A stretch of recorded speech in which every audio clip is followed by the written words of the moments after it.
प्रिय भाई और भौणी माने कोरोना आज सारा विश्व रे एक बड़ स्वास्थ्य समस्या भाव रे देखा देछि। केवल सचेतनता ही याकू रोकी पारिबो। एथिपाई राज्य सरकार अनेक पदक्षेप लेइछंती। विदेश रु फेरुथिबा आम भाई भौणी को मोर अनुरोध, आपण माने ओडिसा रे पहुंचीबार 24 घंटा मध्य 104 टोल फ्री नंबर एवं ऑनलाइन पोर्टल रे रजिस्ट्रेशन करंतु। आपण को टेलीफोन नंबर सहित आपण को सब इनफॉरमेशन एथिरे रहिबा जरूरी। आपण को पक्षरु आपण को परिवार और बंधु माने मध्य रजिस्ट्रेशन करि पारिबे।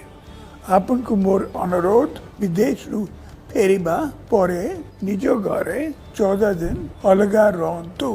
का सहित मिलामिशा करंतु नाही। एथिपाई सरकार 15,000 टंका इंसेंटिव भावे दौछंती। ता सहित मागणा रे मेडिकल एडवाइस जोगाई देबे। आपण को सहयोग ही आपण को परिवार को और ओडिशा को सुरक्षित रखी पारिबो।